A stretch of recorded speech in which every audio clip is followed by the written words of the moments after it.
இயக்குனர் ஷங்கர் வரலாறு.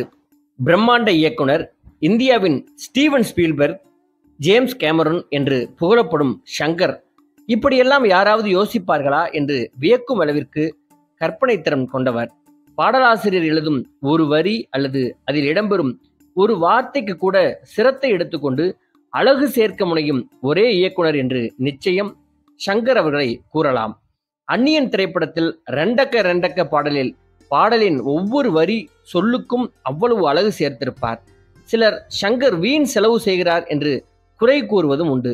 ஆனால் திரையில் அவர் கொண்டு வரும் காட்சிகளை பார்க்கும்போது குறை கூறுபவர்களே வாயடைத்து போய்விடுவார்கள். அந்த அளவிற்கு கற்பனை திறன் மிக்க திறமைசாலி இயக்குனர் ஷங்கர் அவர்கள். சுஜாதாவின் மறைவிற்கு பிறகு ஷங்கர் அவ்வளவுதான் என்று சொன்னவர்களுக்கு அவர் அப்கிரேட் ஆகி வந்து நின்று பதில் சொல்லியிருக்கிறார். கலைஞனுக்கு வெற்றியும் தோல்வியும் மாறி மாறி வருவதுதான். அதையெல்லாம் கடந்து காலத்தால் தவிர்க்க முடியாத பெரும் கலைஞன் ஷங்கர் அவருடைய வாழ்க்கை வரலாறு பற்றி இந்த வீடியோவில் பார்க்கலாம். கும்பகோணத்தில் முத்துலட்சுமி சண்முகம் தம்பதிக்கு 1963ஆம் ஆண்டு ஆகஸ்ட் மாதம் 17ஆம் தேதி மகனாக பிறந்தவர் ஷங்கர். இவர் அடிப்படையில் டிப்ளமோ மெக்கானிக்கல் என்ஜினியரிங் படித்தவராவார். இவர் டிப்ளமோ படித்தது சென்ட்ரல் பாலிடெக்னிக் கல்லூரியில். திரையுலகத்திற்குள் நுழைவதற்கு முன் குவாலிட்டி கண்ட்ரோல் சூப்பர்வைசராக பணியாற்றி வந்திருக்கிறார் ஷங்கர். ஒருமுறை இயக்குனர் ஷங்கர் மற்றும் அவரது குழுவினர் நடத்திய நாடகம் ஒன்றை தற்செயலாக கண்ட இயக்குனர் S.A. சந்திரசேகர் அவர்கள் ஷங்கரை திரையுலகிற்குள் அழைத்து வந்ததாக சொல்லப்படுகிறது. ஆரம்பத்தில் நாடகங்களில் பணியாற்றி வந்த போதிலிருந்து ஷங்கருக்கு ஒரு நடிகனாக வேண்டும் என்ற ஆசை மட்டும்தான் இருந்திருக்கிறது. ரஜினியே ஒரு முறை தனது பேட்டி ஒன்றில் ஷங்கர் நடித்து காண்பிக்கும் போது வியப்பாக இருக்கும், அவர் நடிப்பில் பாதியை கூட கொண்டு வர முடியாது என்று கூறியிருக்கிறார். ஷங்கர் ஒரு மிகச்சிறந்த நடிகர் என்று சூப்பர் ஸ்டாரே புகழ்ந்து கூறியிருக்கிறார். ஆனால் காலம் இவரை இந்தியாவின் தலைசிறந்த இயக்குனராக உருவாக்கிவிட்டது. S.A. சந்திரசேகர் அவரிடம் திரைக்கதை மற்றும் இணை இயக்குனராக பணியாற்றி வந்தார் ஷங்கர். SAC மட்டுமின்றி இயக்குனர் பவித்ரனிடமும் ஷங்கர் பணியாற்றி இருக்கிறார் என்பது குறிப்பிடத்தக்கது. பொதுவாக திரைத்துறைக்குள் நுழைவது மிகவும் கடினம். அதிலும் இயக்குனர் ஆவது வரை பொருளாதார ரீதியாக நிலையான இடத்தை பிடிக்க முடியாது என்பார்கள். ஆனால் ஷங்கர் தான் இணை இயக்குனராக இருக்கும்போது ஏறத்தாழ செட்டில் ஆனவர்தான். அந்த அளவிற்கு அவர் உழைத்திருக்கிறார், சம்பாதித்திருக்கிறார். ஒரு கட்டத்தில் திரைப்படம் இயக்கும் ஆசையே ஷங்கருக்கு இல்லாமல் போயிருந்திருக்கிறது. போதுமான அளவு இணை இயக்குனராக இருக்கும் பொழுதே சம்பாதித்து விட்டதாக நினைத்தாராம் ஷங்கர். ஆனால் அவரை சுற்றி இருந்தவர்கள்தான் அவரிடம் இருக்கும் திறமையை அறிந்து படம் இயக்க சொல்லி வற்புறுத்தி இருக்கிறார்கள். அதன் பிறகு உருவானதுதான் ஜென்டில்மேன். தமிழ் திரையுலகை இந்திய அளவிற்கும் இப்போது அவர் எடுத்திருக்கிற அடுத்த கட்ட சினிமா உலக சினிமா தரத்திற்கும் எடுத்து சென்றிருக்கும் முதல் இயக்குனர் ஷங்கர் தான். இவர் முதலில் பணியாற்றியது ஒரு இந்தி சினிமாவில். ஆம், S.A. சந்திரசேகரின் ஜெய் சிவ் ஷங்கர் என்ற ராஜேஷ் கண்ணா நடித்த படத்தில் தான் இவர் முதலில் உதவி இயக்குனராக பணியாற்றினார். இப்போது அரசியல் பற்றி வசனங்கள் பேசினாலே அரசு இயந்திரம் எதிர்ப்பு தெரிவித்து திக்குமுக்காடி போக செய்கிறது. ஆனால் தன் முதல் படத்திலிருந்தே தொடர்ந்து பல படங்களில் அரசியலை வலுவாக பேசியவர் ஷங்கர் அவர்கள். ஷங்கர் அவர்களுக்கு சமூகத்தின் மீது ஒரு பெரும் அக்கறை இருக்கிறது. அது அவர் படத்தின் கருவில் வலுவாக வெளிப்படுவதை அறிய முடியும். இல்லை என்றால் ஜென்டில்மேன், இந்தியன், முதல்வன், சிவாஜி போன்ற படங்களை, அதன் கருக்களை எவரால் தொட முடியும்? ஷங்கர் இந்திய சினிமாவில் பெரும் இயக்குநர்கள் ஒருவர். அதிக சம்பளம் வாங்கும் இயக்குநர்களும் ஷங்கர் முதலிடத்தில் இருக்கிறார். ஆனால் இன்றும் யாராவது அவரை தொடர்பு கொண்டு பேசினால் அவரே அதை அட்டெண்ட் செய்து மிக எளிமையாக அறிமுகம் செய்து கொண்டு பேசும் பழக்கத்தை இன்றைக்கு வரைக்கும் கடைபிடிக்கிறார். ஷங்கர் ஒரு பிரம்மாண்ட இயக்குனர். ஆனால் அந்த பிரம்மாண்டம் அவரது இயல்பு வாழ்க்கையில் இருக்கவே இருக்காது. இப்போதும் ஒரு கல்லூரி மாணவன் போல ஜீன்ஸ் டிஷர்ட் அணிந்து கொண்டு மிக இயல்பாகத்தான் வெளியே வருவார். அவர் இயக்கும் படங்கள் மட்டும்தான் பிரம்மாண்டமாக இருக்கும். ஆனால் அவர் தயாரித்த அனைத்து படங்களும் சிறிய பட்ஜெட் படங்கள்.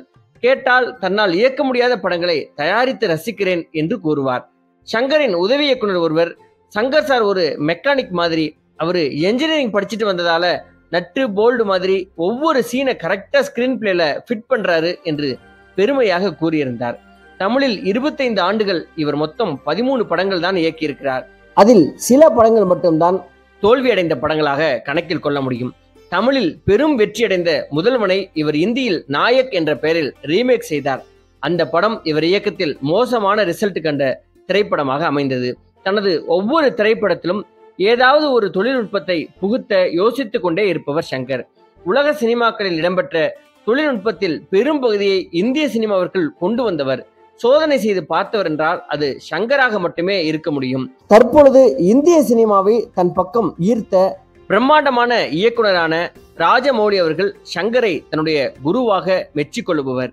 பெரும் பட்ஜெட் படங்கள் மட்டுமே எடுத்து வந்ததால் இவரை இந்தியாவின் ஸ்டீவன் ஸ்பீல்பர்க் என்று அழைத்து வந்தனர்.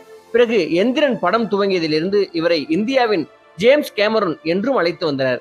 ஆனால் இந்த எந்த பட்ட பேரும் தனக்கு வேண்டாம் என்று புகழ் வெளிச்சத்திலிருந்து ஒதுங்கியே சங்கர் சண்முகமாகவே இருக்க விரும்புகிறார் இயக்குனர் சங்கர் அவர்கள். இயக்குனர் சங்கரின் சொந்த ஊர் கும்பகோணம், தஞ்சாவூர் மாவட்டம்.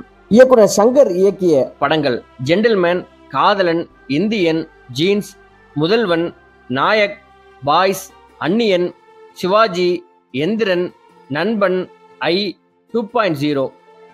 இவர் தயாரிப்பாளராக தயாரித்த படங்கள் காதல், இம்சை அரசன், 23ஆம் புலிகேசி, வெயில், கல்லூரி, அரை எண் 305 கடவுள், ஈரம், ரெட்டைச்சுழி. சங்கர் அவர்கள் 1986ஆம் ஆண்டு வசந்த ராகம் மற்றும் சீதா போன்ற படங்களில் சின்ன வேடங்களில் நடித்து நடிகராவதற்கான முயற்சிகளில் ஈடுபட்டு வந்து அதன் பின்னர் உதவி இயக்குனராக இந்தியாவின் மிக பிரம்மாண்டமான வெற்றி பட இயக்குனராக மாறியது வரலாறு. இவர் தனது முதல் படமான ஜென்டில்மேன் படத்திற்காக பிலிம்பேர் சிறந்த இயக்குனருக்கான விருதையும் சிறந்த இயக்குனருக்கான தமிழ்நாடு மாநில திரைப்பட விருதையும் வென்றார். வழக்கமாக இசையமைப்பாளர் AR ரகுமானுடன் இணைந்து பணியாற்றுவது இவருக்கு பிடித்தமான ஒன்று. இருவரும் இணைந்து 11 படங்களுக்கு மேல் ஒன்றாக பணிபுரிந்திருக்கிறார்கள். சமூக மற்றும் அரசியல் பிரச்சனைகளை கையாளும் இவரது இந்தியன், முதல்வன் ஆகிய 2 படங்களும் வணிக ரீதியாக மிகப்பெரிய வெற்றி அடைந்த படங்கள். இயக்குனர் சங்கர் அவர்களுக்கு MGR பல்கலைக்கழகம் கௌரவ டாக்டர் பட்டம் வழங்கி கௌரவித்தது. விக்ரம் 3 வித்தியாசமான கதாபாத்திரங்களை நடித்த அந்நியன் திரைப்படம் 2005 மிகவும் விமர்சன ரீதியாகவும் வணிக ரீதியாகவும் பெரும் வெற்றி பெற்றது. அந்நியனுக்கு பிறகு சங்கர் ரஜினிகாந்துடன் சிவாஜியில் இணைந்தார்.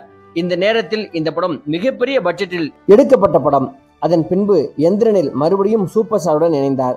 அறிவியல் புனைக்கதை திரைப்படத்திற்காக பெரும் பொருட்செலவில் எடுக்கப்பட்டது இந்த படம்.